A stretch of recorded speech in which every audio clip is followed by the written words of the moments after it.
things that are obviously known, but I want us to approach them in a slightly different way, because these are things that create the old difference between the rich and the poor. The how to combine them. We live amongst them and we live with them, and we apply them for us to make wealth or to remain poor. Mostly, there's so much referred to as factors of production. Allow me for today to use them as factors of making wealth, because production is actually making wealth. We've got the land. Land is anything that is naturally available. We live with it, or with them, and we live by them, we live on them. We have water, we have air, we have soil, anything that is naturally available, including trees. As long as it is something natural, that is classified as land. All of us have got a chance to live on land, this particular factor of production. We've got labor. Labor, this is the energy we have, the energy that we need to do production or to create wealth. Everybody has got some energy in one way or the other, including insects. Insects have got energy. That's why when they kill another insect or another prey, they are able to pull it and eat it. So every human being has got some energy. So that is what is classified as labor, the power to do something. Then we got the capital. Capital is anything that is artificially available. This mark pen is capital. This paper is capital.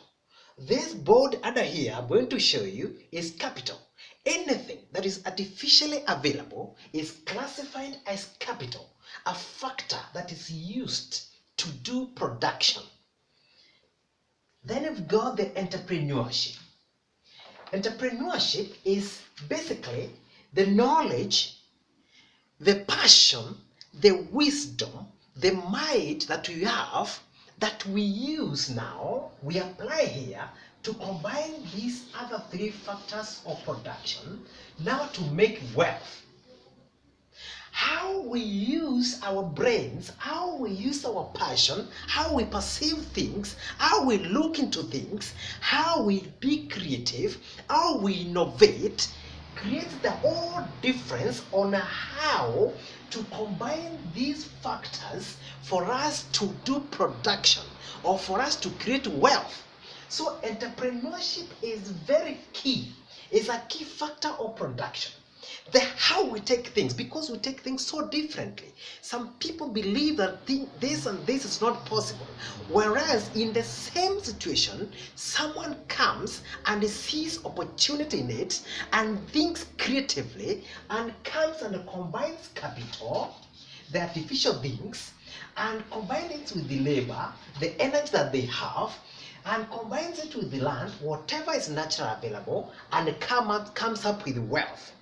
I want you to realize that the how to combine these factors brings the whole difference, the whole world of difference between the rich and the poor.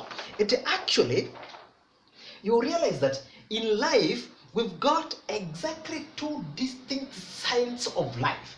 We've got the poverty zone and we've got the wealthy zone. In between, there's a very big river that we are required to cross over, to build a bridge and cross over. But how we combine these major factors of production, how we combine these major factors of creating wealth, creates the whole difference. We have people who are living on the poverty side, and we've got the people who are living on the wealth side. Once in a while, those who are living in the poverty side try to put these pillars of production, these pillars of making wealth, that is the land, that is the labor, and that is the capital. They use their wisdom in different ways to build a bridge. Once in a while, some are able to cross through this river of poverty to move from the poverty zone to the wealthy zone. But how to combine them now brings out difference.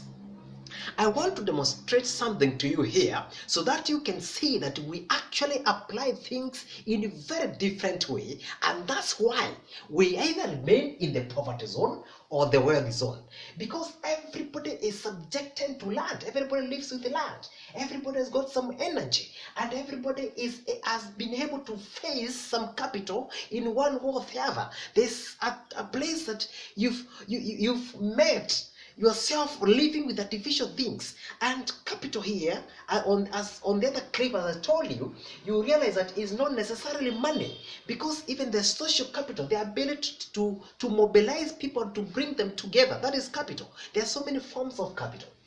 Now I want to demonstrate to you. Person A will take this land and try to place it here, and after taking the land, he also takes capital and takes labor. Now he uses the knowledge, the skills, the wisdom, the passion, the how to take things to now try to combine, to try and combine these factors. So if he takes this land, he may place it this way, combines with capital this way, and now tries to take labor and combines it this way. Let us see what happens. This is land, this is labor, and this is capital. He now wants to combine them to make wealth, to produce, to run with the wealth, to reach, to cross the bridge, to cross this river. And now let us see whether you cross. What happens? Everything falls apart. Person B will come and say, that's not how things are done. And they will try to now combine them. Takes land, takes labor and combines it this way, and takes capital and combines it here again. Let us see whether this pillar will be strong enough to enable him to cross this river between the rich and the poor. Things fall apart. Whereas person C will come and say, no, I need to look into things differently, in a different dimension, and takes this land, and takes this labor, and takes this capital, and becomes creative enough and says, no, let me see whether I can combine in a wise manner. Let me see whether I can look into this land in a different dimension, into this labor in different dimension, into this capital in different dimension. Let me use my entrepreneurship. Let me use my wisdom. Let me use that which I've been given naturally to create, to innovate, and see whether I can fix these factors, these pillars together for me to cross over this bridge between the rich and the poor. So it takes land and it combines carefully and creatively the capital, and it takes labor and it combines it creatively with this other factor. Look at how strong the combination is. Definitely, if you look into this pillar, it's very strong. Even if you shake it with whatever direction, you realize it doesn't move because he has combined it in a creative manner. You realize that if he places land here, labor here, and capital there in a creative manner, this river will be crossed. Definitely. He's going to cross over the river between the poor and the rich, between the poverty zone and the wealthy zone. Now, how do you combine this? Firstly, what you need to do is that you need to recognize the availability of these factors of production, bearing in mind there's no miracle. It's about the factors of production. It's about usage of what is available for production. Everybody's in land. Everybody's got some energy. Capital is there. Social capital. We have intellectual capital. We have cash capital. Even if you don't have cash capital, there are so many other forms of capital that you can use to come up with the cash. So you need to recognize that there is availability of these factors of production, and it is only what is used to create wealth is the only thing that is used to cross over this river. After recognizing the availability of these factors of production, then take them positively. Have a positive mind towards them. Be creative enough for you to combine these factors properly. Make sure you gather knowledge from many sources. Read wide, research widely, listen to clips like this. Make sure you are mentored. Have a mentor around you. Don't walk alone. At least there's someone somewhere who knows more than what you know.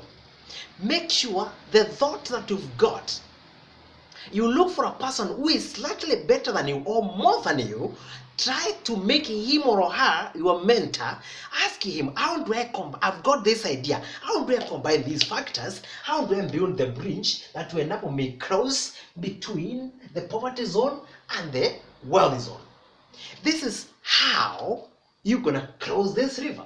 Think outside your ability, because what you don't know, someone else knows it.